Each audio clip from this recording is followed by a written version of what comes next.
in the Finder and say, "Oh yeah, Brian, it's recording." Oh my goodness. Hiya. You did something right. Yes, hi. Am I pronouncing your name right? Hiya? Yes. Very nice to meet you. And your last name is Alsharhan? Alsharhan? Alsharhan, yeah. Alsharhan. Alsharhan. Yes. Alsharhan. Haya Alsharhan. Haya, I'm Sevan Matosian. Thanks for coming on the podcast. That's Brian Friend. Brian is an expert in a lot of things. One of them is in human movement and in just games athletes in general. He's a big fan of the CrossFit Games and the sport, and what a pleasure to have you on. So, I live on Haya's in Kuwait, and for those of you who don't know, and I know a lot of Americans are struggling with their geography. Kuwait is a very small country surrounded by the Persian Gulf, Iraq, Iran, and Saudi Arabia. It is north of Saudi Arabia. Saudi Arabia kind of, let's just say for ease of use, it's north of Saudi Arabia and south of Iraq and Iran. And then on the other side, it has the beautiful Persian Gulf. Did I describe where you live correctly? Yes. And what time is it there? Right now it's 9 p.m. Okay. And I am in California, which is on the west coast of the North American continent. I'm about 300 miles north of Los Angeles and about a little less than 100 miles south of San Francisco. And Brian is in Chicago, which is sort of, for ease of thought, it's in the north center of the United States of America. I'm familiar with American geography. Okay, it's not for you. It's not for you. It's not for you. It's not for you. It's just to show how international the show is. Okay. I've always had this theory that that we have healthier people in the warmer climates in the United States, particularly on the coasts, because people wear less clothes, and therefore there's a peer pressure to have a better body and look better. And I was chatting back and forth with Haya on Instagram, and I shared this theory with her after seeing a lot of the statistics coming out of the UAE. And I've spent a little time in Dubai. I've spent more significant time in Lebanon and in Syria. But I had this theory that when you covered the people, specifically the women, that would give them a default to not look as healthy because there wouldn't be this peer pressure, that basically you could hide under this sheet or this garb that they have that's kind of free-flowing and wouldn't hug to your fat rolls. And of course I say that for myself because I hate wearing a T-shirt that shows my chubby tummy, which isn't chubby anymore. And I shared this with Haya, and this day and age, you never know how people are going to respond. And instead of being defensive, she gave me a very, very thoughtful response, thoughtful and intelligent. And I thought, man, I got to have Haya on the show so she can basically. I'm going to try not to swear in this show. For some reason, I feel like I have to be extra polite around you. It's your show. You can do whatever you want. I thought, well, ma'am, maybe she could help unfuck me with all my prejudices and misconceptions, because after reading her post to me, I was like, wow, yeah, okay. So before we get into stuff like that and the culture, which is what I'd like to talk about, because I think people in the United States, since we don't know Kuwait, so few of us have been to Kuwait, we don't understand the culture at all, and we just get it from our TV. And our TV's been lying to us a lot lately, and so it's important to hear from people who are actually living in the country and from those people. But tell me about, you have a fascinating Instagram. You're clearly a very typical CrossFitter. You're managing kids, you're managing elite performance, and you're passionate and you're obsessed with lifting heavy objects over your head. So how old are you? I'll be 34 in July. And you're a mother of 2 beautiful children? Yes, I have 2 daughters, 7-year-old and a 3-year-old. And how did Haya and CrossFit, how did their paths cross? What's the origin there? Do you want all the details? I mean, I could... yeah, give it to us. Give it to us. Let's sure. hear it.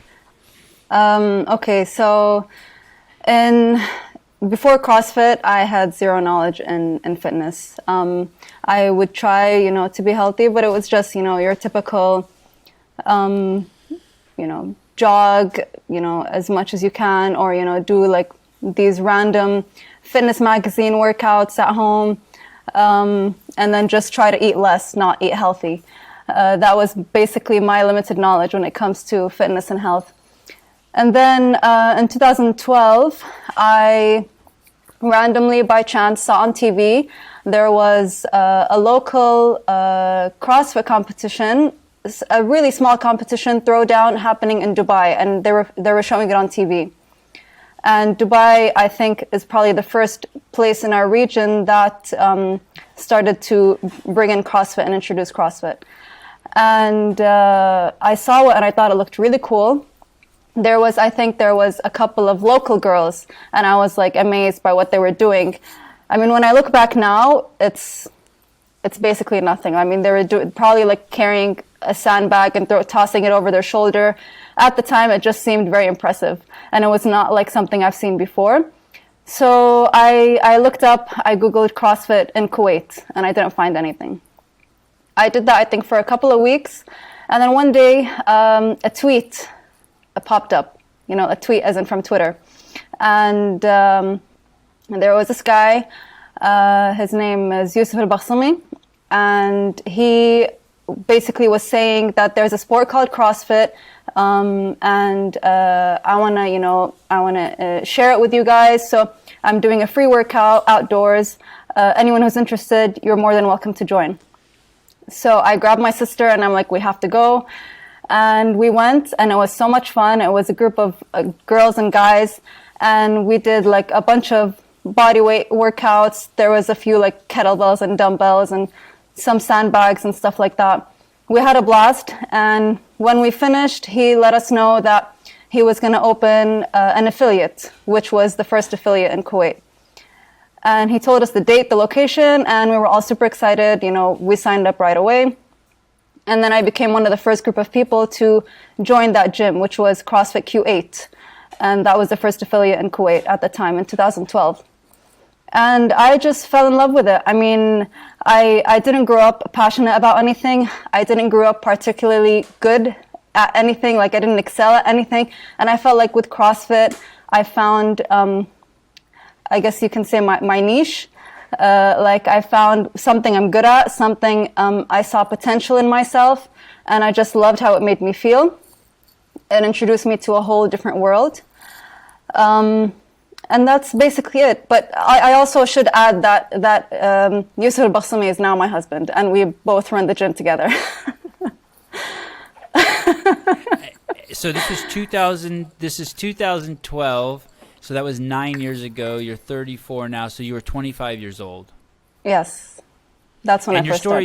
Your story sounds very, and your story sounds very typical. I think that was. Yes. I can't speak for Brian, but I think that's my thing too. I was basically just going to the gym and doing workouts that I saw in magazines, and if I wanted to lose weight, I just ate less. So I think that was the.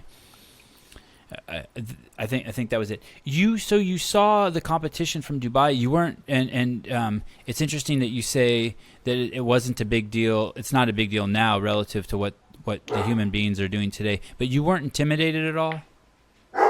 No, and honestly, I didn't grow up playing sports. I have a younger brother, and he was into soccer or football, and that was basically it. My sister is an artist. I was, good in school, but there was nothing particular that I enjoyed. When I went to university, I graduated with an art history degree, which I loved, and I worked at a museum for a while. So, I had zero background in sports. And I don't know, it just looked, I'm not sure, I just saw it, and it was like calling me. I don't even know how to explain it.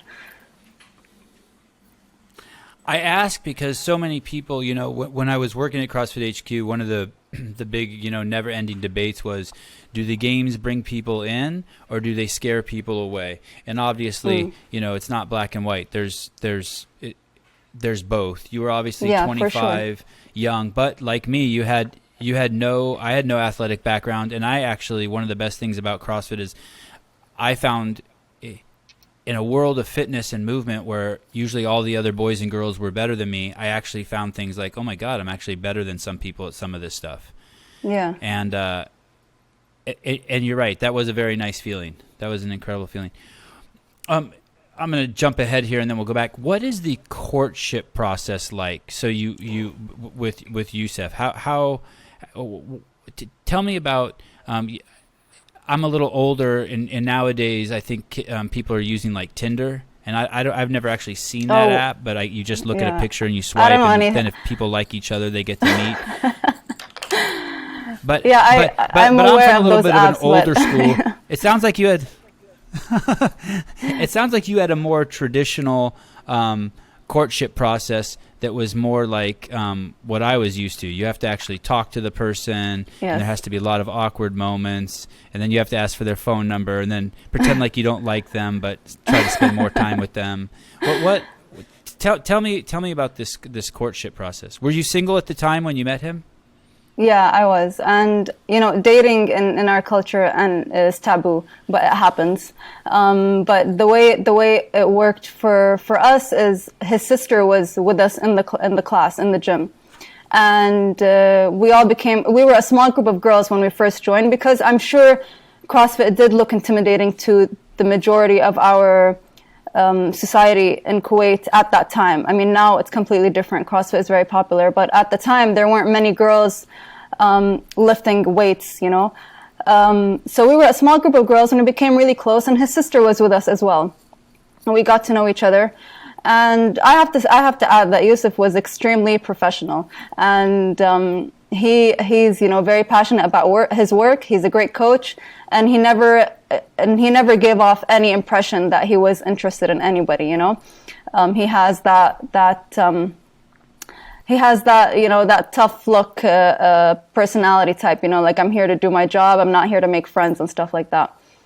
But yeah, his sister got to know me, and then I guess she saw something in me, and we all went out for like a dinner, and she started asking us, a bunch of girls in general, about questions about marriage and stuff like that. But I sensed that she was focusing more on my answers, so I started to get a feel that something might be up. And then from then on, we did the traditional thing where basically he would tell his mom, I'm interested in this girl, and then his mom would speak to my family, and then we'd take the next step from there, where we can exchange numbers and talk more. But I mean, he was also my coach at the gym, so I would see him all the time. But through the phone, we would have more personal conversations. And when you say traditional, this is a tough question to ask you, but what percentage of or tough question maybe to answer, not to ask, but what percentage of the relationships in Kuwait start like that, being with that formal tradition where his sister feels you out, gets a sense of you, and then the parents do their part, and then the couple begins. Is that like 90%? Yeah, is that 95%? A big majority, but I mean, I can't say it happens to everyone. There are a lot of people that start out dating, and then they'll get married, and their families are totally okay with that. And then there are the families who would go through it the same way that I did. And then there are other families where the girl and the guy don't even know each other. It's just like relatives that assume that they would make a good couple, and then try to set them up. So it depends. It depends mostly on the family. It's interesting because in this country we have a really romanticized relationships and love, and I grew up thinking that too. Like, you go out there and you meet this perfect mate in the world, and my history on this isn't great, and I'll probably get torn up a little bit for this, but I think that's really a modern phenomenon. And that basically if you just go back not even that many years, maybe just even a couple hundred years, the entire globe married for survival. And it wasn't just about love, but it was about survival. Okay, your family cuts down trees, my family makes paper, let's get them together so we can keep the process going. And so as foreign as maybe what you're saying sounds to people of this country, it's really a modern phenomenon, this whole romanticized, true love thing. I agree with that. As opposed to arranged marriages or doing stuff for survival, and survival is important. I'm not downplaying that at all. It's survival. Yeah. Survival is important. And so, how long did you date before you got married? It was a few months. Just a few months. And then that's it. Just a few months. Yeah, but within those within those few months, we did. We asked each other all the big questions that we needed to know. Like we because the majority of our relationship would be through conversation. And, we try to get to know each other as much as we can through that. And then also, just seeing each other's actions and, trying to understand each other more. What you said about relationships and marriage being so romanticized, it's so true. Like we're sold this idea that, love always has to come first. And I've seen so many successful relationships where it doesn't start out that way. I mean, don't get me wrong. Couples here, of course, there has to be some form of attraction. And, if the girl or the guy is not interested, they can refuse and say they don't want to. That's not like nobody's forced into a marriage. But yeah, I think conversation has to be conversation, communication, and asking each other, the important questions, being able to get to know each other. And then also after that, within the marriage, within the relationship, is learning how to compromise, learning how to communicate with each other is extremely important. There are for sure couples that, it just doesn't work out because the communication isn't there. And I think that's something I'm usually a very quiet person and I keep to myself, and Yusuf likes to talk things out a lot, and I learned a lot from him in that sense where, we always try to work things out, and I learned how important communicating how you feel is and how that can keep a relationship strong. So I'm Armenian. I'm 100% Armenian. Both my parents are Armenian. One side of my family came via Turkey, and the other side came through from Beirut. And in my culture, bluntness, what Americans would think is blunt, is just normal conversation. There's very straightforward talk. And on the other end, I've only been to Japan a couple times, and I don't know a lot of Japanese people, but on the other end of that spectrum, from what I've heard about Japanese culture, it's the exact opposite. Like if someone, saying no to someone I've heard is taboo in Japan with Japanese people. I know I'm making sweeping generalizations. And then in America, we're somewhere in the middle. Middle. There's a although it seems like more and more we're losing our bluntness and we're being more concerned about being sensitive. And how is it in Kuwait? I imagine that these are. I imagine you to be similar to my people, to be very blunt. That there's not a lot of that dishonesty amongst people is not. In Armenia, if you get pulled over by the cops, you jump out of the car and you put your arm around the police officer and you guys start arguing with each other. If you did that in the United States, you get shot. Yeah. But there's just a whole different cultural phenomenon going on. What's it like there in your homeland with people? Are you guys a blunt people? Are you guys pretty blunt? But I think it depends as well. I can't generalize. But yeah, I think leaning more towards being more blunt, for sure. And you're smart to not generalize. That's what gets me in trouble. Sorry, Brian. Go ahead.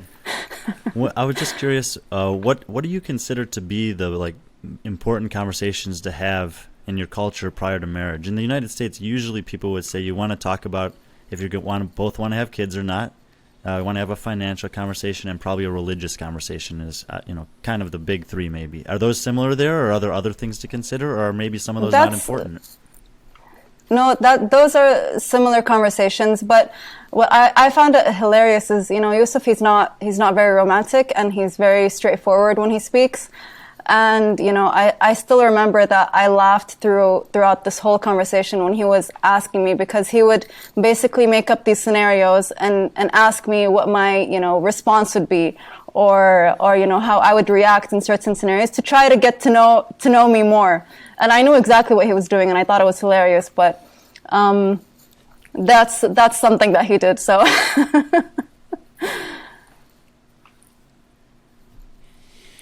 So so now I want to circle back to that original question that we spoke about through Instagram, our first interaction with each other, and if I don't know if you can remember your answer, but it doesn't matter, you know the truth. So tell me about my theory. Is the reason why that we're seeing such a huge spike in the UAE? Do you think that there's any relationship? What is your outfit called? That's a religious outfit? That's why you cover your head? Yeah, it's for religious reasons, but you can you're... say just being modest or whatever. But okay, and what's it called? The headpiece is called a hijab. Hijab, and then you have to keep your whole body covered all the way to your ankles, right? Yeah, ankles and your hands can show.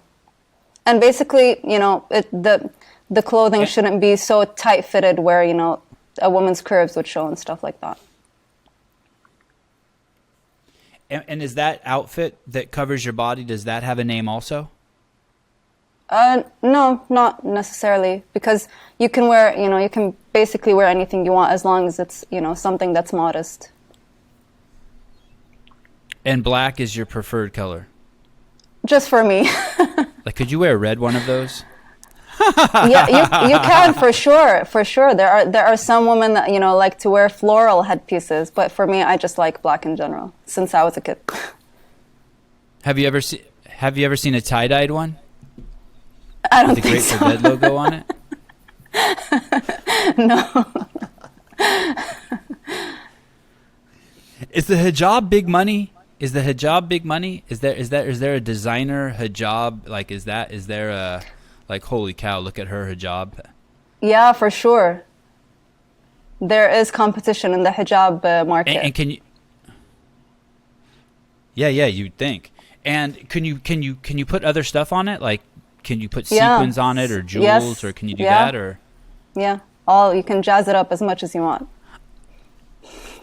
I wear the hijab to be modest, but look at my $50,000 worth of diamonds. Yeah, exactly. I'm just picking on you, Haya. I've never seen a hijab. I don't do that, but I completely understand where you're coming from. I understand how I mean, I don't know if I can say it wrong that sounds, but that's also part of our culture and society, where people will they'll pick and choose what they think is okay and not okay when it comes to religion, or in that sense, how you're showing off something that's like super expensive when you're supposed to be being modest. It's like what is the word? Like, it contradicts itself. Yeah, a bit of a hypocrisy, or contradiction. Yeah. So tell me about my theory. About that. I was suspecting that the UAE, in places where women are covered head to toe, that's why they have a spike and they have such high rates of type 2 diabetes and chronic disease, because they don't feel the peer pressure of having nice bodies. Yeah, I thought it was completely irrelevant. I love it. And tell me why. Well, honestly, because you're messing up my whole theory. You're messing up my whole theory about the West Coast. You're messing up my whole beach body theory. We still have that pressure here, really. I mean, it's such. People here can be really harsh when it comes to judging other people on their body or how they look, and then you can't, like, for example. I just realized also, like, what about countries where it's winter throughout the year and they're always covered up? Like, do they have an obesity problem? I don't know. Great point. Have you yeah, been you're right. To Wisconsin? Well, Wisconsin definitely probably has an obesity problem in the United States, but you're right. I bet you Finland doesn't, or Norway doesn't, relative to the UAE or the United States. So you're absolutely right. I'm sure. Yeah. 11 months of the year they're covered head to toe in Finland, and you're probably right. Well said. Yeah, I think Well I said. think it probably has more to do with How- like with the lifestyle and the culture of maybe women in general not being encouraged to go into sports and stuff like that, as opposed to because we're covered up. And I just wanted to on the modesty conversation. Are there any rules or expectations about the parts of your body that you can show? Like, is makeup accepted there, or getting your nails done, stuff like that? Everyone's going to give you their own opinion when it comes to that. It's religion can be tricky, and I'd rather not be the person to be preaching all the details about Islam, but everyone is going to give you their own opinion of what's okay and what's not okay, and what they feel comfortable doing or not. So you have all of that. You have people who are dressed modestly and who refuse to put on makeup, and you have women who dress modestly who put on all the makeup, and then you have women who say they dress modestly but they're not really dressed modestly. So you have all of that. Sounds like California. Go ahead, Ryan. Go ahead. Go ahead. Well, I have a remember my friend question. here. He's a Muslim man who trains at our gym, and he trains for 11 months, and then he always takes Ramadan off. He doesn't train at all during Ramadan. And the last time that the Dubai CrossFit Championships ran a competition, I was able to go there and work for the competition, and so I made some friends there that were Muslim, and I was asking my friend at the gym. I'm like, I'm pretty sure that like in the UAE they just kind of they accommodate for Ramadan by modifying the schedule of the gyms. And he goes, well, I'm from Pakistan, and there's a certain more strict view of working out during Ramadan, where we just don't exercise for that month with that amount of intensity or whatever. He still goes for walks to get exercise, but he won't go to the gym. So I was just wondering in Kuwait if there's maybe both of those, if there are some people who do work out, some that choose not to, or maybe again if that's kind of a personal thing. Yeah, again, that is a personal decision, but I mean, there's no reason why you can't. I mean, like you said, we basically shift our day, to start a little later. I mean, not everyone has the freedom to do that. I have 2 kids, so I still wake up at 6 and go back to bed, after dawn. But for me personally, my workouts, instead of working out in the morning, I now work out at 9 p.m., 10 p.m. And you can still make it work. It goes back to whatever that person wants to do during Ramadan. It's tough. I mean, in Ramadan, people have to accept that it'll be a month where you can try your best to maintain, but you're not going to be seeing any gains or any, you're not going to be, performing better than you usually do. You'll probably be performing worse. People are either sleeping too long or not having enough sleep. They're either eating too much or they're not eating enough. And, the routine gets kind of messed up. So you try to do your best within this month. People who live outside of our region, like maybe the U.S., I don't know how, what time they would have to break their fast. So maybe it's hard to fit in, the hour that they can break their fast, and then when they have to fast again, maybe it's not possible for him to work out during that period. I'm not sure. It depends on the person. Tell me what Ramadan is. Ramadan What is are the a rules? month. Tell me what it is and what are the rules around it. It's a month Wait, in the say the Islamic word. Say it calendar. again. Ramadan. No, but you say we're saying Ramadan, and you're saying something a little different. Yeah, Ramadan. It's the D. You can say it like a TH, like a the. Ramadan. Ramadan. Oh, it's like a marathon, but a Ramadan. Yeah, okay, got it. Ramadan. Okay. Ramadan. Sorry. So what is it? And tell me about some of the rules. Yeah, Ramadan. It's a month in the Islamic calendar where we have to fast throughout the day from the break of dawn until sunset, and then we can break our fast. And basically, it's a month to reflect and to focus more on on prayer, on doing good deeds, and basically to slow. I think it's a chance for people to have their lives slow down a little and focus more on what's important in life when it comes to religion. And for us in Ramadan is like, it's a big, it's a big celebration, sort of. Like every time we break our fast, usually we gather with family and it's like a big feast. I mean, not many people did that this year because of Corona, but usually Ramadan also includes like big family gatherings and like, having big meals together and stuff like that.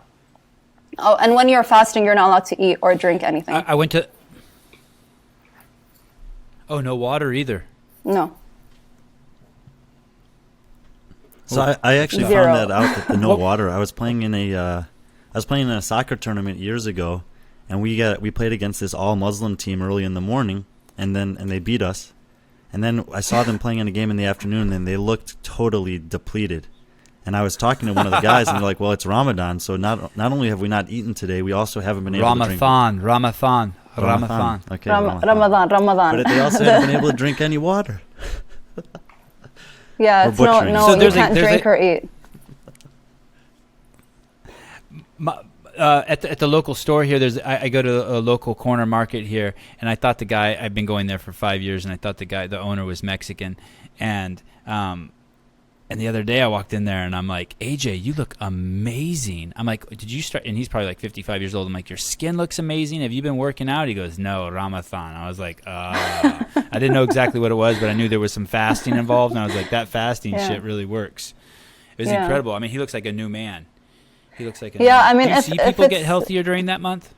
It depends. I mean, not the majority don't, because of the family gathering and the feasting together, and everyone's they have like specific dishes that they'll make for Ramadan, and they're like extremely high in calorie and stuff like that. So it depends on the person and what you decide to do during this month. For me personally, it helped me feel lighter, healthier, and I can, my mind is more clear throughout the day.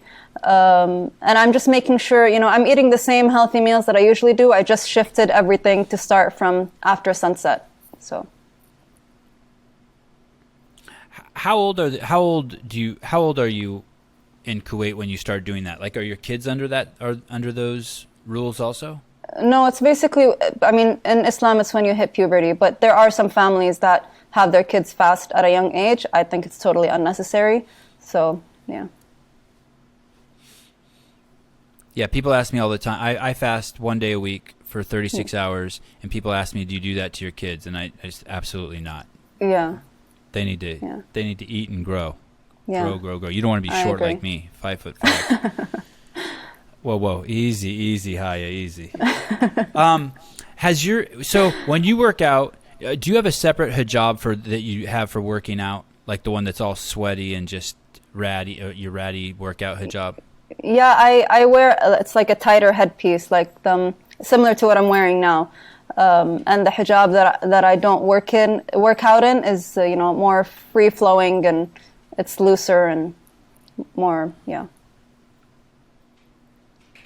And how is it staying on? Is it just a scarf and you pull it over and you have you're No, taught this at a is young like age how to this tie is it? actually like a headpiece that I just slip on, and it's like super tight, and it won't move.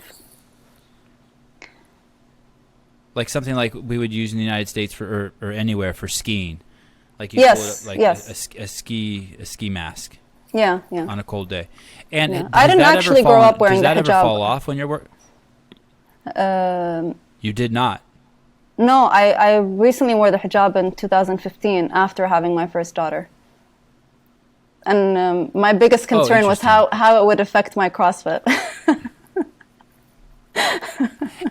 And tell me about that. What inspired you to wear the hijab?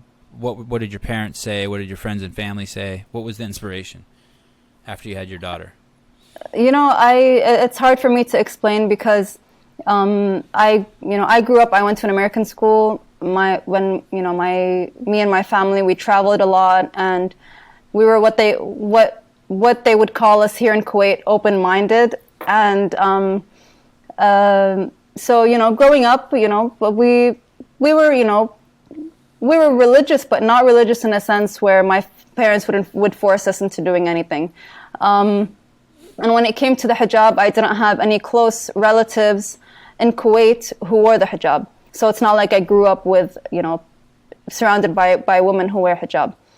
And as I got older, I just felt like it was the right time for me to do it. And when I did, I didn't get, the most supportive response from my family. Not because for religious reasons. I'm not sure. I think it's more cultural reasons. Maybe sometimes women who wear the hijab are judged differently. I didn't get the best support when it came to some distant relatives. But obviously my close relatives, my parents, my husband were all supportive, and they were happy for me. And it was like, it's a decision I made, and we just go on with our life. So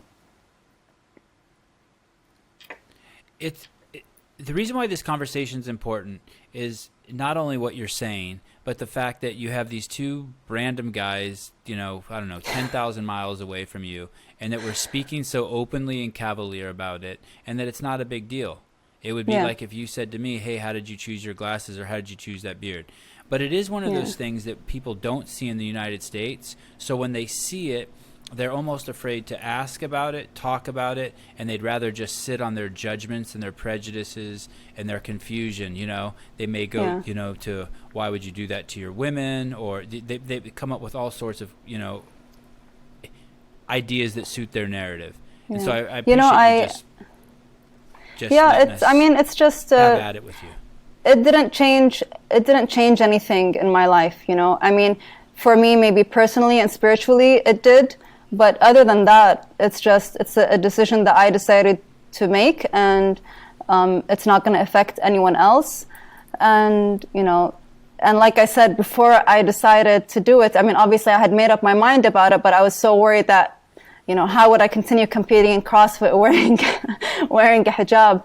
But then, I was being naive, and I just looked up, I Googled athletes, like Olympic athletes from different Muslim countries, and there are so many of them that compete in the Olympics, and they're wearing hijabs, and they're, top athletes, and it doesn't affect their sport or their career in any way, so. Yeah, two questions. One is, what environments do you not wear it in? And the other is, how has it affected the amount of time that you spend taking care of your hair? I can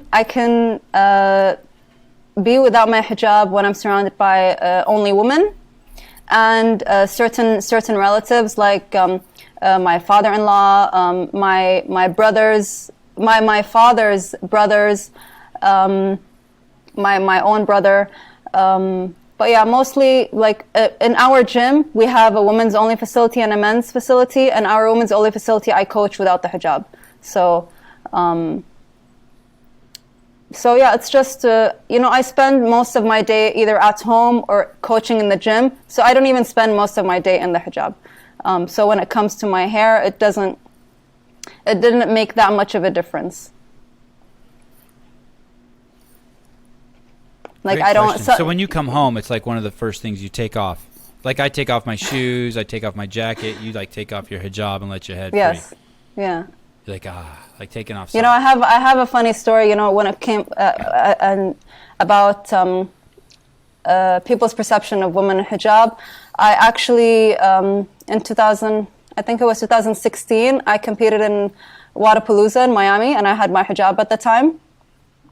And I got so much support. I did get a few weird looks here and there. I was probably the only woman in a hijab in Wadapalooza at that time, maybe ever, I don't know. And I still remember I got a high five from Andrea Ager and Brooke Entz, and some of the people in the stands came up to me, and they were super supportive with such nice comments.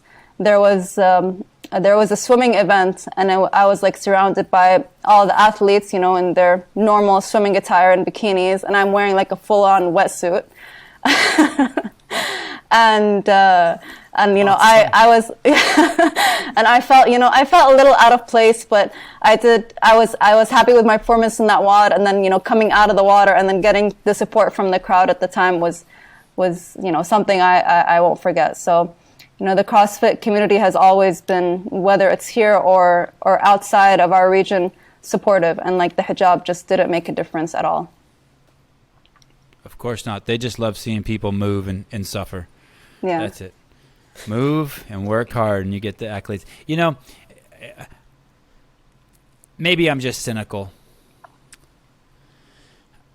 but the same people who judge you in a negative way for wearing it, for whatever, or give you the weird looks, to me, they're just the same as the people congratulating you. And I know that when you're the only person there doing it, it's a little bit different, but it would be nice if it just didn't matter. Yeah, that's true. Like yeah. It wasn't, it would be nice if it was just like, yeah, yo, what's up, Haya? Good job. You looked a little slower than yesterday. What's wrong? Or, just judge her on her performance, or, like her effort, or, but that's awesome. That's awesome that you did that. And obviously, people have to break new ground. And if they're not, and when you break new ground, people aren't used to seeing someone swim in one of these events in a full bodysuit, then it's something different. Yeah. I mean, I remember at the Olympics one year, that lady had I think her name was Flojo. She had the tracksuit with one leg missing, and that, yeah. I don't think it was for religious reasons, but, yeah. but people dug it. There is, so these people, these CrossFit men and women, and by the way, so you are the fittest mom in Kuwait. Is that true? I'm claiming that title for myself.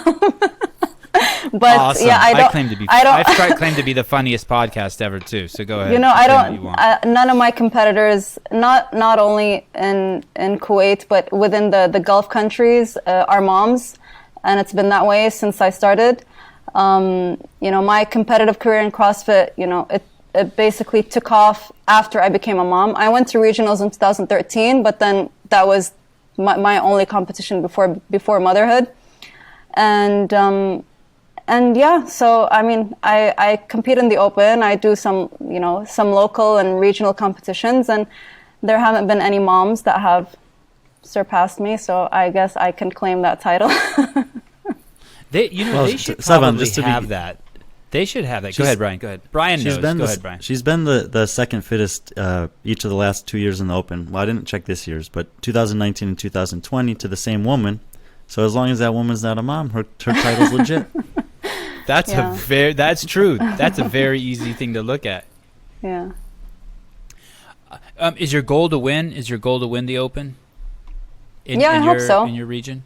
I hope so. I'm going to try. I mean, this year was kind of a disaster for me. I tried to do the Open by myself at home with my kids, and they kept pushing the camera down, and I just gave up.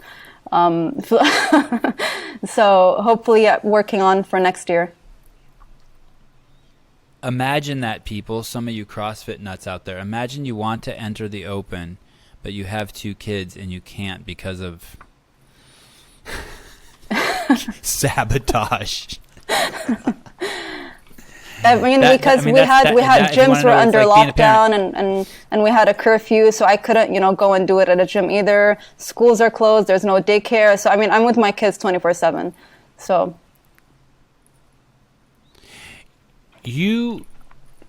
Where are they now? Oh, they're asleep. Their bedtime is before this interview. Are they in the room now? Oh, nice. Yeah. I appreciate you taking the time. It's very obvious from your Instagram that you have a very, very busy day. Thank you. Have you worked out today? Not yet. I will after this interview. Awesome. I'm a late night. I probably don't work out as hard as you, but I work out at night too. After the kids are down, around 9:30 or 10, I go in the garage. You have a pretty nice gym at your house. I was actually surprised. Thank you. It's actually a very small space. We're in an apartment building, so I can't drop the weights or anything. But actually, I prefer working out in the morning. I'm usually working out at 7 a.m. or 8 a.m. But with Ramadan, I'd rather not work out fasted. So I'll break my fast, have a couple of hours of rest, and then I'll do my workout.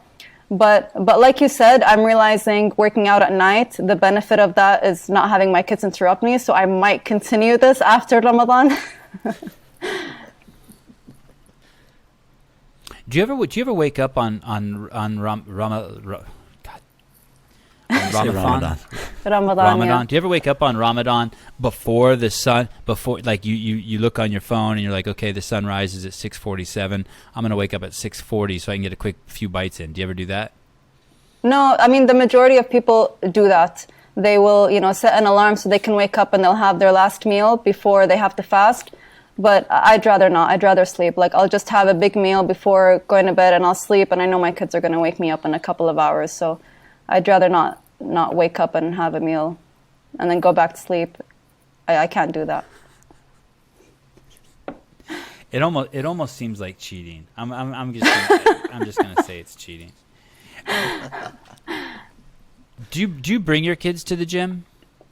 Yeah, they're with me when I coach. Oh, they are. Yeah, and how do you keep them busy? I have a little corner for them with all their toys, and they'll join in and they'll do their own little workout. My 7-year-old, she has a notebook. She likes to program for herself, and she'll do a little workout. But I make sure to bring snacks, lots of entertainment, and they'll keep themselves busy. It's tough, but I mean, it's my only option. And you said your husband's name is Youssef? Yeah, Yusuf. Yeah. Yusuf, that's Joseph, right? Yeah, basically, yeah. It's the same. Yeah, Yusuf. I have a Joseph. Yeah. One of my sons' name is Joseph. And when my grandmother, would call my dad's name is Joseph, and when my grandmother would call him, she called him that, Yusuf. Yusuf, yeah. Does he work at the gym? Is he training at the gym also? Yeah. He basically, our gym I think I can say that we're the only gym in Kuwait. There are many CrossFit gyms in Kuwait. Not all of them are affiliated. I think we're the only one that's affiliated. But basically, we're the only family-run gym. A lot of them are commercial, big gyms. And our gym is basically run by myself and my husband. And it's always been since it's opened in 2012. At first, it was just him, and then I joined in with him. And he runs and manages the men's facility. I run and manage and coach the women's facility. But my husband, he has a long background in sports. He used to do jiu-jitsu for many years. He also competed in CrossFit as well, along with me. The past few years, he's been focused more on coaching, and he's really good at coaching competitive athletes. The fittest athlete in Kuwait right now is his athlete, the fittest in Kuwait, and he's really good at what he does when it comes to coaching. He's coached me all these years as well. So, do you enjoy being coached by him? It's really hard. It's hard for me to separate the husband and coach relationship. Can't you just put on the hijab and it just makes you humble and modest and you can handle all the coaching in the world? I mean, I have been all these years, and he's helped me achieve many things when it comes to competing. But yeah, it's not easy. It's tough. I wonder if I hear that a lot, that it's hard to be coached by your mate, and I don't have my head wrapped around it, because was it hard before you were married? No, I think it's mostly on me. He's just the type of coach that he is. He's very with his competitors, especially, like if you perform really well, he's not gonna say anything. But if you perform badly, he'll let you know. So, like, if you're performing well, to him, that's what you're supposed to be doing. And for me, as his athlete, but I'm also his wife, like, I'd want, some encouragement, some nice motivating words, and I don't get that. And then I take it personally, and it's just... So the best female CrossFitter in the world is obviously Tia Claire Tumu, who's coached Yeah, by her husband as well. And there's been some scenes of them in their training in some of the documentaries. Have you guys watched those together? And when you do you guys are you able to laugh about some of the similarities, or is it awkward at all? Oh, I'm the big CrossFit fan. I'm the one that watches all the YouTube videos and all the all the media that comes from CrossFit. Yusuf doesn't watch much of that, so I'll just come to him and tell him, by the way, did you know that this and this did this and that? But he's in his own little bubble. So. Is your sister still doing CrossFit? No, she's not. My sister isn't much into fitness. She's an artist, and she's a jewelry designer, and she's really focused on that side. I don't have anyone in my family who's into fitness, as much as I try to encourage it. So yeah. So you guys went to your first CrossFit class together.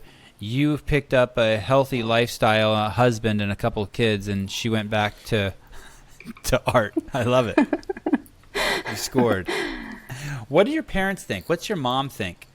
And why do you think you like this? What do you think in your upbringing made you receptive to something that's so hard? I didn't grow up competitive at all. Even when it comes to board games and stuff, I would try to avoid any form of confrontation. I was very quiet growing up, and I don't really know what it is with CrossFit. I think maybe it's because, even though I am competing against other athletes in the gym, it's me against myself, and I think that's something that attracted me to it. It's basically working against the clock and trying, to make myself become better. And like I said, it's like I found something that I was good at, that I saw that I had potential in, something that I could, see progress in and work towards a specific goal. And I enjoyed it. I don't know, it made me feel, the feeling it gave me wasn't like anything else I've experienced before. I felt strong, I felt empowered, and those were just great feelings to have. When it comes to my family, I think there's, when I first started, it was, they just saw it as a hobby. Okay, sure, you can have fun with it. But my mom refuses to see any videos of me lifting weights. My parents have never attended any of my competitions when they're local competitions. They support me, but they don't want to see any of it. My family, I grew up, I feel very blessed. My family has always been supportive, but, they're not the biggest fan of the idea of, girls lifting heavy weights. And I'm sure that's not just with my family. I'm sure that's a common thought amongst many families, not just, in our region, but, in many countries, the idea of women lifting weights is still not 100% accepted everywhere. But yeah, they support me, but they just don't want to see it. Do you feel like that's shifting at all, or if it's important that it changes? The perception that it's not okay for women to lift weights? Yeah, for sure, it has to change. I mean, it slowly is, but I mean, it's still, there is a majority of the population that doesn't agree with it, men and women. Do you expect that to take a long time, or what do you think could be a way that could push that forward? I mean, maybe I'm just so wrapped up in my own little CrossFit bubble between my work and what I do, but for me, I see that CrossFit changed many things in Kuwait. There are a lot of girls that got introduced to lifting through CrossFit. We have a lot of girls that came through our gym and then eventually became members of other gyms or went to other sports, and lifting continued to be part of their life. And I think it's taking that first step into a gym, or taking that first step into learning how to lift weights and basically do hard things in the gym. Because, people are so used to being in their comfort zone. Nobody wants to feel uncomfortable. And even here, if I'm working out, or if I'm exhausted, or if like my hand is ripped, or I have like a bruise from the bar or something, the comment will always be like, you know, why are you doing this to yourself? Like, why are you, you know, what's the point of you hurting yourself in that way? But they just don't understand the, you know, the outcome, or the benefits of going and doing hard things and coming out on the other side of that. Just the feeling is just, you can't describe it unless you experience it for yourself. So I think it is important for women to have the opportunity to try it for themselves, and then they can decide if it's something for them or not. We, in the United States, we have a culture, pretty strong culture. I wouldn't say for everyone, but it's definitely a strong piece of the culture here of people trying to avoid discomfort, avoid pain, get the easy way out. Same here. Not take personal responsibility. I mean, and it's programmed into us at a young age. It's very subtle, but like you know, from the subtlest things to your parents telling you to wear a jacket outside because you'll get a cold, which you won't. I mean, unless you live in Wisconsin, but there's this constant like avoiding discomfort. Yeah. So you say same here. You see that there too. There's like, hey, we have all of these modern things. Why put yourself through? It's almost like they don't realize that really what you're doing through that discomfort is making yourself stronger and actually making life more fun, richer, and more enjoyable. So like they're having fun being safe and no discomfort. But the fact that if I'm a CrossFitter and you're a guy who drinks milkshakes all day and we go for a walk, it's fun for me. I get to look at the birds. You're struggling to take a breath. I've made room to, you know, look at lizards and birds and chat with you when we walk, and you're gasping for air. Well, you don't like that, Brian? What are you laughing at? It's been a while since I've had a milkshake. Maybe I should have one. No, definitely don't have one.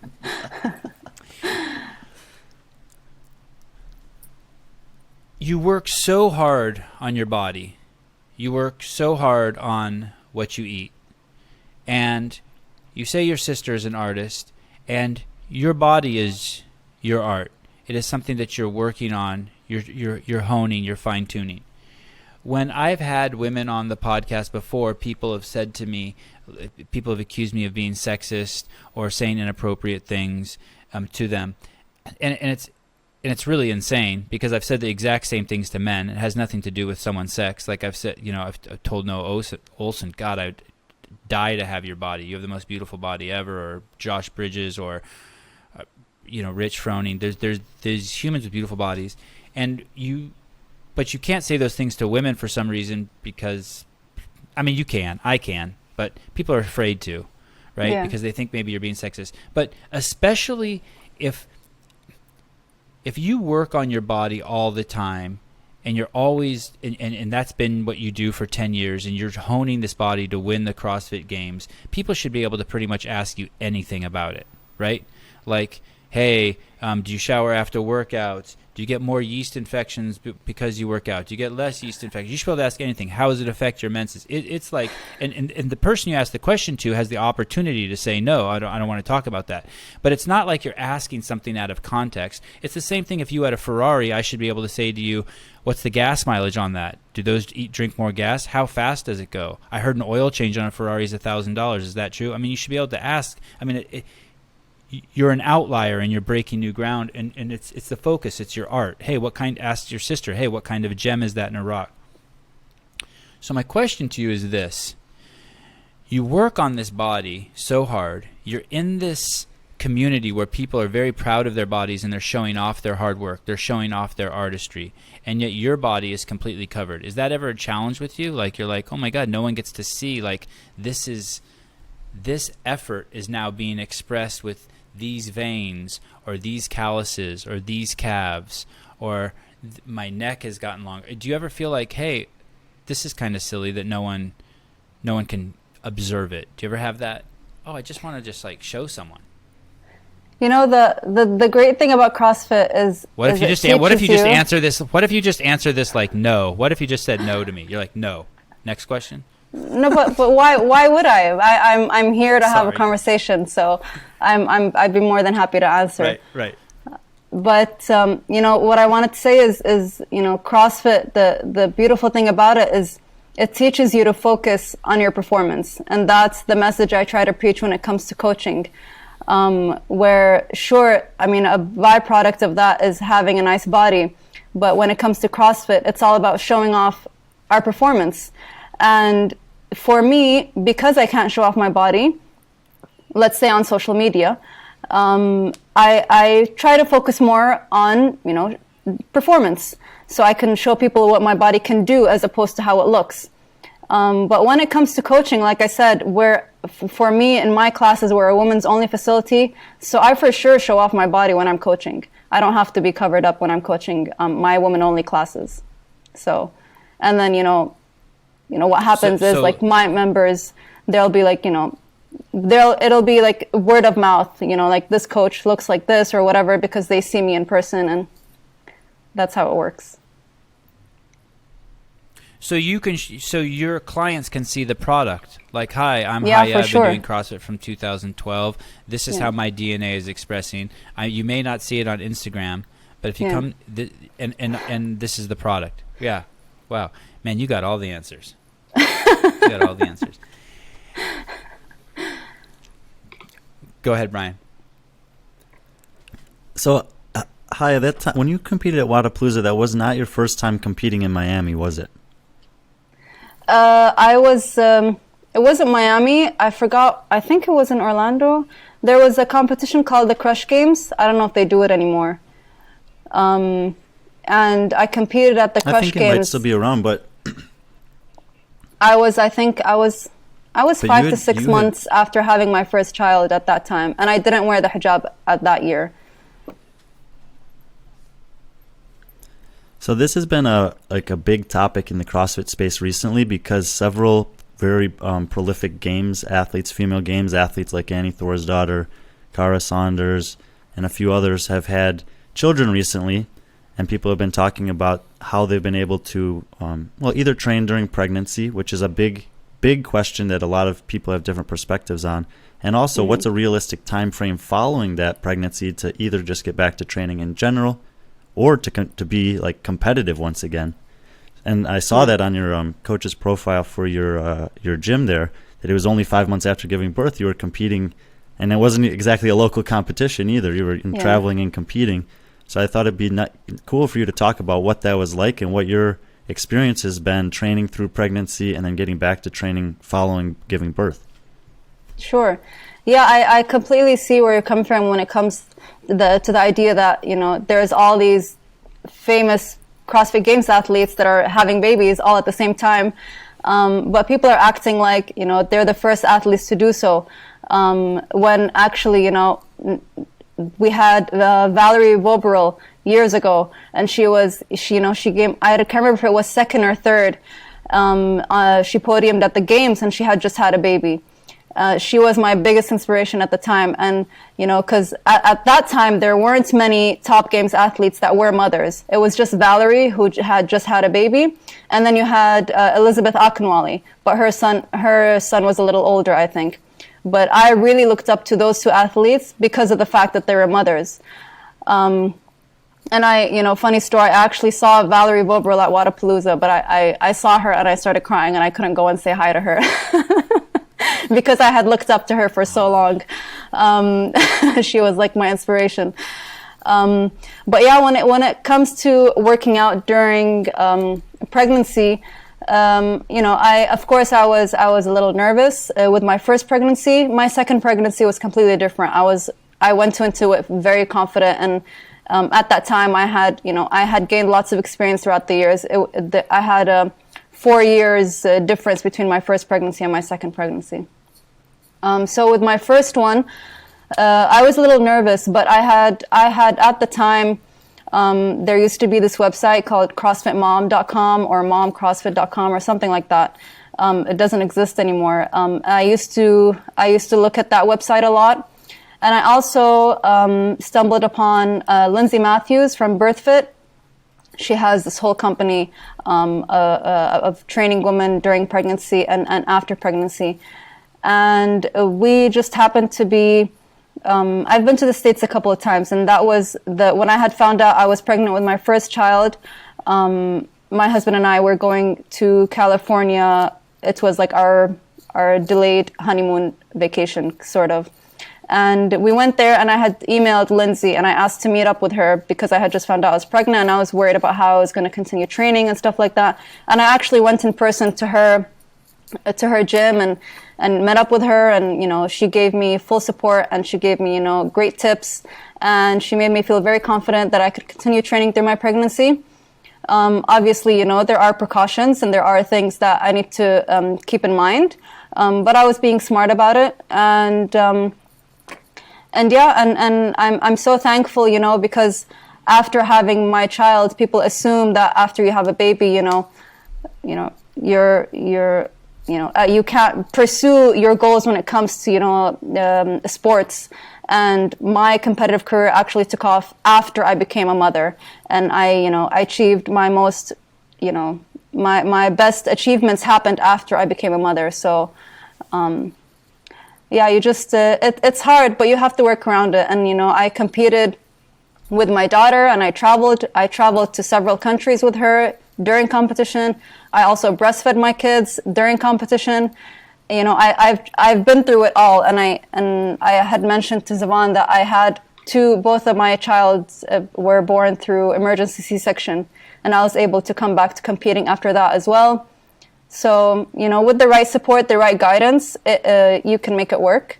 But yeah, it's exciting to see top games athletes that are now coming back and are very open about their journey, and they're talking about it, because it's nice to have more athletes to relate to, because at the time I would look around and it was hard to find anyone that I could relate to. I think Libby DiBiase, this is going back to like 2008 or 9 or 10 or something like that, and I could be wrong about this, and I should double check, but maybe she was even pregnant and she didn't know it at the CrossFit Games, then had the baby after the CrossFit Games, and then came back and competed again at the CrossFit Games. And I also remember there was a mom on Tommy Hackenbrook's team a year he won the regionals, and she would run off the court and off the field and breastfeed her child, and then come back and compete again. And I think they won that I've done regional. that. And I was like, man, she needs her own. You have done that? Tell me about that. So tell me about that competition. That is some wild. Yeah, the team competitions, I'm sure there are moms in the team competition. There's also the team that I forgot what the team is called. They're the team that beat Mayhem in the games a couple years back. They had I think her name's Michaela North. She has I don't know how many kids, 3 or 4 kids or 5 kids. And she was also someone that I look up to. Let's say 12. She's pretty amazing. She's pretty amazing as well. But they joke about something when they say you have mom strength or whatever. But I 100% believe in that, because after you become a mom, it's like you're responsible for this other human being, and your whole world revolves around taking care of them. So when it comes to yourself, it's like you kind of have this no excuse attitude. You just have to go after it. You just have to get things done because you have to be there for this other human being. And, I think that just makes you, it makes you stronger, physically and mentally. That's what I experienced. I mean, if you allow yourself to feel that way, I'm sure there are moms who probably break down under that pressure and don't allow themselves to experience that. But for me, motherhood for sure made me a stronger athlete. I remember one time my wife, I don't remember how old our son was. He was under a year. It was our first child. And she said, oh, hey, they're doing a Murph, I forget what the day was, like Memorial Day or whenever they do that. And they're doing Murph at this local, I think it was CrossFit Oakland.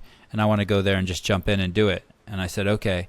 And she literally was breastfeeding, did Murph, broke her record for it. It was I want to say somewhere around 40 minutes and a few seconds, and then immediately, while she still couldn't catch her breath, the baby was breastfeeding again. Yeah, I can't even believe what I'm seeing.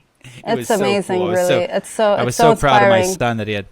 Yeah, I was so proud for my son that he had such a great, strong mom that could do that for herself and do that for him.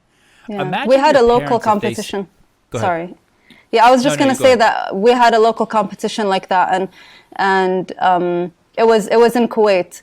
It was one of the big competitions that happens in Kuwait. It's called Battle of the East, and I was breastfeeding at the time. So in between events, I would drive back home where my mother-in-law was watching my daughter, and I would breastfeed her, and then I'd drive back to the competition, and then I eventually won that competition, and it was like one of my proudest moments. So yeah, it's whenever later on I face anything that's difficult, I remind myself of all these different moments, and it just makes me feel, like I'm capable of doing anything I set my mind to. It's pretty amazing. When you drove to your mother-in-law's house to breastfeed the kids, was there ever a time you were just like, okay, I'm done. I'm not going back to the competition? None, not at all. Awesome. And can you imagine if your mom saw you 6 months pregnant, cleaning 135 pounds? Would she just totally freak out? Yes. She'd freak out if I was cleaning that weight now. Because I freaked out watching my wife do it, but I freaked out in a good way. She's setting PRs in some single lifts, not tremendous PRs, but setting some PRs. Being able to on the minute for 10 minutes clean 135 pounds, and she's like 6 or 7 months pregnant. And I'm like, you couldn't do this when you started. Like where's the strength coming from? And then it's got to go around the big old belly, and it's just like, it's pretty remarkable. It's a pretty remarkable thing. There's a couple of months within pregnancy where you feel super strong. It's pretty cool. Like right in the middle of pregnancy. Yeah, and I think I did notice that too. Yeah, she felt really, really good. Did you have morning sickness? No, I would feel a little nauseous, but no morning sickness. Not in my first pregnancy or my third or my second, and I'm so thankful for not having that. Are you predicting a third? No. I'm done with 2. My wife really had bad morning sickness, but as soon as it cleared, after I forget how many months, but then it was just game on. Yeah. It was game on. Did you not use you don't use a pump?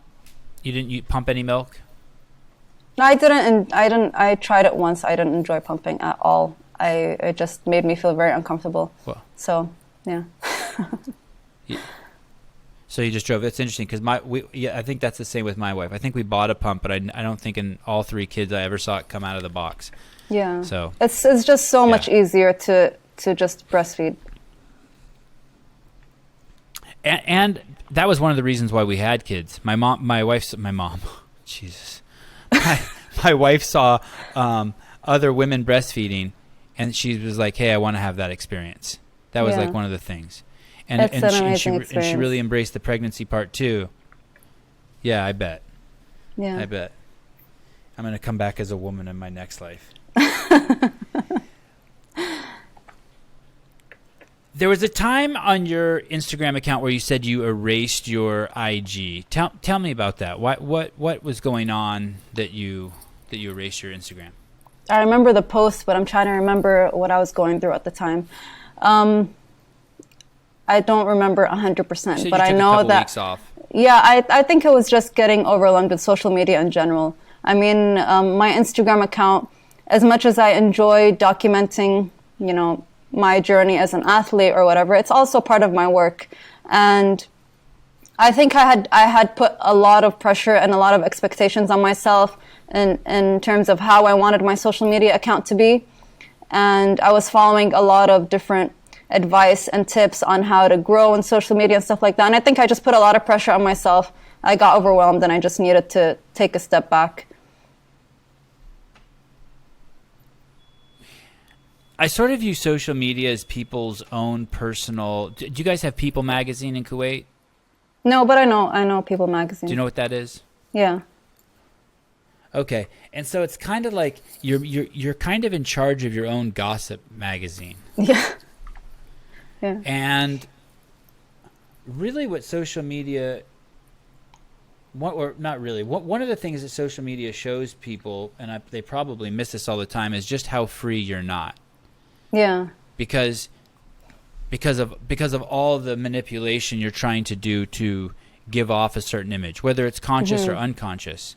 Yeah. And it can be used like that, like a spiritual tool. The same way that, like, you know, when you interact with your parents, you realize this is a chance to work on myself. Your parents may say something that upsets you and you have to work on yourself. I mean, you're now an adult. You don't want to fight with your parents. You want to work through these things. You want to clear the air before they die, right? And there's you know, we pick up their issues, and now you're an adult and the issues have to work themselves out. And I feel like social media is a lot like that. And I've come to those terms more and more since when I was fired from CrossFit HQ a few months ago, that basically all of a sudden I just felt free. And I didn't even realize I had a cage around me. I didn't even realize I was a trapped animal. Because I was trying, and not in a bad way, and that's not CrossFit HQ's fault. I did that to myself, but you're kind of, you're trying to play within someone else's rules, right? And so, were you able to let yourself go of that pressure and be like, okay, I'm not going to worry about using this as a business tool, or I'm not going to worry about garnering more followers. I'm just going to be myself and let the chips fall where they are. Like, was there ever a remedy to that?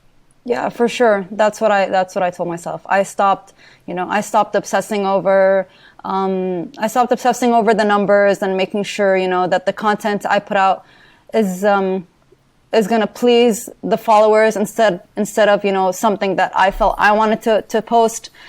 But also, I think, you know, I was trying really hard to speak to a part of our community that I might not usually relate to. I mean, I grew up going to an American school. I studied abroad. So, I mean, I speak and read and write Arabic, but I'm very comfortable with English. And I think I went through a phase where I wanted to add more Arabic content to my page, and I was not comfortable with it at all, and I felt pressured and like it wasn't 100% genuine. So I just went back to doing what I was comfortable doing with.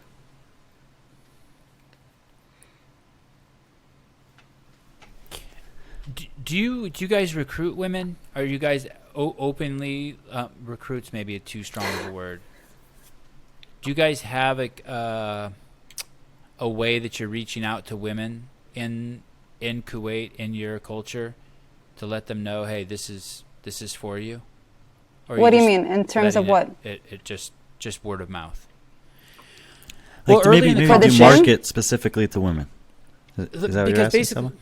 Yeah, for the gym, but for exercise in general. Like for instance, like, do you get asked to go speak to schools and to groups of girls, or do you ever reach out to schools and be like, hey, you know, I work out a lot and I think this would be really healthy for the girls here. Can I come talk to these girls? Or is there anything like that going on in your life? Yeah, for sure. We do get stuff like that. We get like, you know, we get certain interviews, or they ask for certain appearances, or like, live interviews through Instagram is very popular here. So they do stuff like that for sure.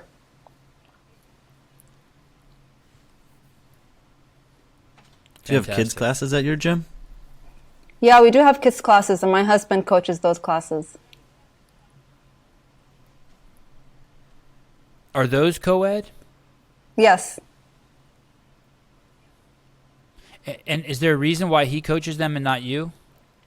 Yeah, he has Or more just patience for other people's because kids. he likes the I'm kids? fine with my kids.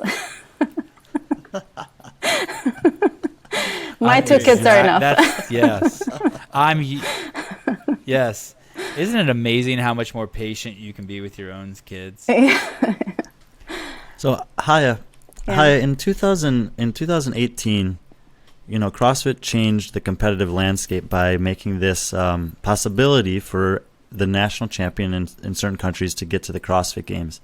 Did that affect the CrossFit landscape in Kuwait in any way? For sure. People got so excited with the idea of a national champion. It was like something that they could work for, something that they could actually, you know, achieve. It felt like it was it felt like, something that wasn't, like, I mean, because an athlete from Kuwait actually making it to the games through the normal way CrossFit used to do it, through regionals or now semifinals, seemed impossible. I mean, it's not impossible, but it seemed like so far away. So the idea of becoming a national champion got people really excited. A lot of people started training towards it. I personally as well was hoping to achieve that. I got second. I didn't make it, but I didn't like the idea of national champions. I think it completely ruined the concept of finding the fittest.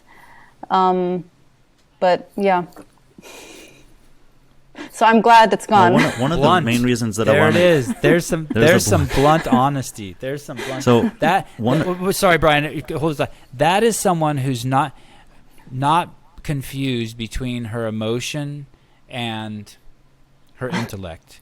Yes, emotionally it's great. It inspires a lot of people and gets the country moving. Intellectually, makes no sense at all. This goal is to find the fittest. Sorry, I really that's a great answer.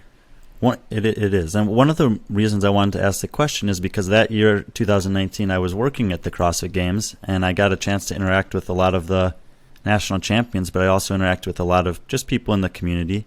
And I heard that while there was always, of course, this excitement about having someone represent your country, it also was creating in certain countries a little bit of tension between gyms and athletes. And there was a little bit of controversy over maybe the standards or how they ended up being there. And then particularly, I have one instance in mind where in the first cut, I was talking to someone who's from a small country like Kuwait, watching the national champion of their country fail and fail and fail. And that person happened to finish, I think, third or fourth that year in the division. And he's like, I could do this workout and this guy can't. Obviously, the system is flawed.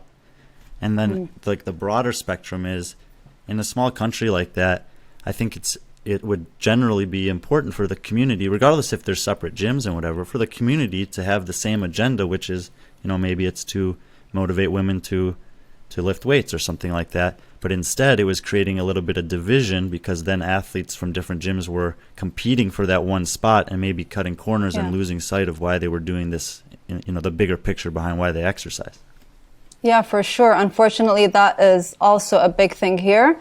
The idea of gyms competing against each other, even though in the end it's going to be someone representing our own country. But yeah, there is a lot of tension. I think one thing, I can't speak for other places, but that this is what I see in Kuwait is with CrossFit, because the line between doing CrossFit as a lifestyle and CrossFit competitively is sometimes so blurry that, you get people who are clueless with the idea of sportsmanship coming into competition, and then, just losing sight of supporting your competitor or supporting, someone who's going to be there to represent your country, and they're just thinking about themselves or thinking, it creates tension for sure. I think it's just a lack of sportsmanship. But again, I think I know what country you're talking about the rope climb. I've heard all the drama, and and like I said, it's because of the testing that year. The idea of taking a national grabbing someone from the open from a country, and then sending them over to the games. It's just not. It wasn't right. That person is just not ready to be at the games.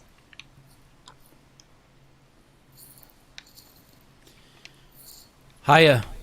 Yeah. Haya Alsharhan. Did I say it right?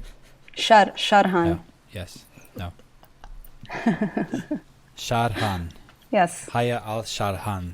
Yes. Can you say my last name? Matosian? Matosian? Can you say Matosian?